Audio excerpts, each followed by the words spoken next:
Hello students. Welcome back to the class. In a previous lecture we discussed about the charter, principles and organizational structure of SAARC. You can refer to that video for the same. In this lecture we will discuss about the SAARC Charter of Democracy, importance and drawbacks of SAARC. I am waiting for my friend Florence. She will help me in the discussion. Hi Florence. I was waiting for you. How are you? I am good. Sorry for being late. Hope you have not started with the discussion. No, I was waiting for you.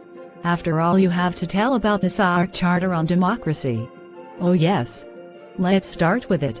The SAARC Charter of Democracy was adopted in February 2011 in Thimphu, Bhutan. It is inspired by the objectives of South Asian states to promote peace, freedom and social justice in the region. Okay, what was the aim behind that? The Charter of Democracy was signed with an aim to reinforce the commitment of SAARC nations to improve the socio-economic scenario in South Asia.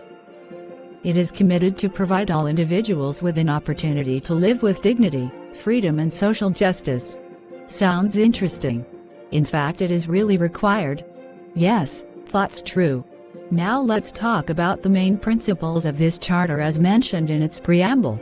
First, it is inspired by the aspiration of the peoples of South Asia to promote peace, freedom and social justice. Also, it is inspired by the shared commitment to the rule of law, liberty and equal rights of all citizens. Okay. Further, to ensure the fulfillment of fundamental human rights. Next, recognizing the inherent linkage between democracy and development. The preamble also stated that poverty alleviation, good governance and the pursuit of inclusive and sustainable development can best support the process of democratization. I totally agree with it. It also talks about creating awareness that tolerance and recognition of diversity are critical in creating effective foundations for a sustainable democracy. Yeah. Without tolerance and accepting diversity, democracy cannot survive. Yes. Preamble also states about creating consciousness that undemocratic, unrepresentative, unelected as well as elected authoritarian and unresponsive governments weaken national institutions. And last not the least, the need to strengthen the institutions that are critical to ensure a meaningful, free and fair electoral process. All the principles of preamble, if put into practice, the democratic setup in the region would definitely strengthen. I agree. Also, as per the preamble, member states are required to reinforce the linkage of development and democracy, and promote sustainable development and alleviation of poverty through good governance, equitable and participatory processes. Yes, without putting the preamble in practice, it will just remain a theory. Florence, let us tell our students about the importance and drawbacks of SAARC. Why not you tell about importance, I will talk about drawback. Okay.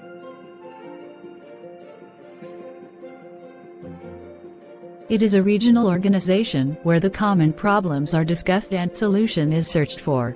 Like all poverty, unemployment, economic backwardness, and so on. No doubt, they have common problems, but there is mutual distrust among them. There are so many disputes between the states. Like Kashmir issue between India and Pakistan, Tamil issue between India and Sri Lanka and many more. Now when they have so many issues, how can they search for a common solution to their problems? They don't even trust each other.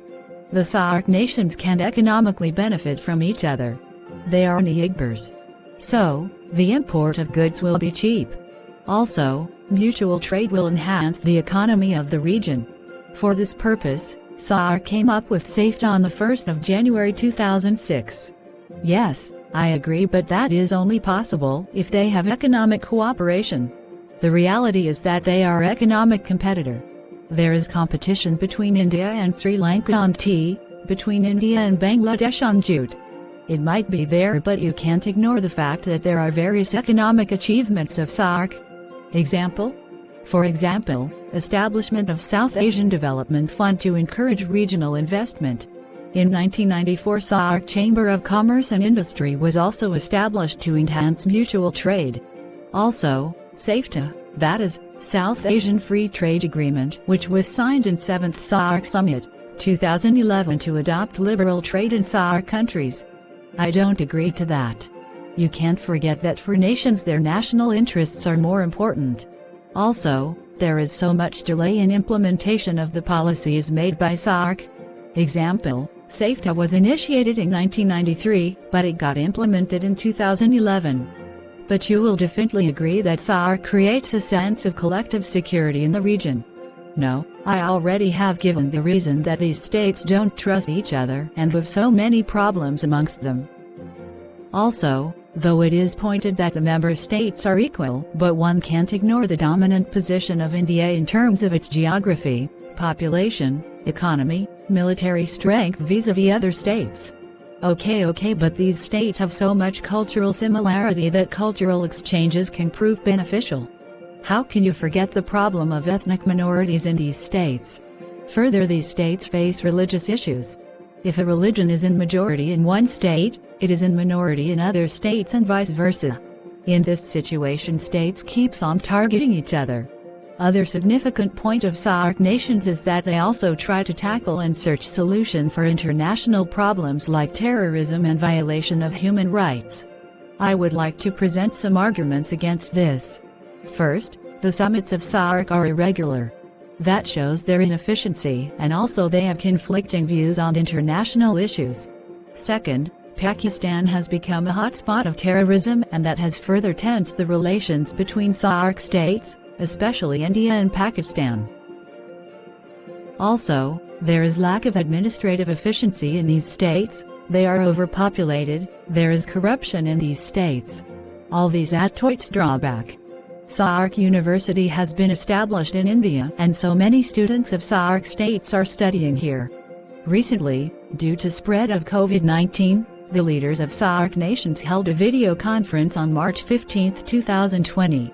Prime Minister Narendra Modi suggested in this context the establishment of a SAARC Emergency Response Fund for COVID-19, with an initial $10 million contribution from India. I didn't know about this. Yes. Every organization has positive and negative points. The only thing required is to bring positive changes in it. For SAARC, the suggestions include holding regular summits, creating mutual trust, solving problems through bilateral agreements, look for new areas of cooperation where conflicts would be less. This sounds great. Thank you so much, dear, for making me part of this lecture. My pleasure. Bye. See you soon. Bye. Thanks for coming.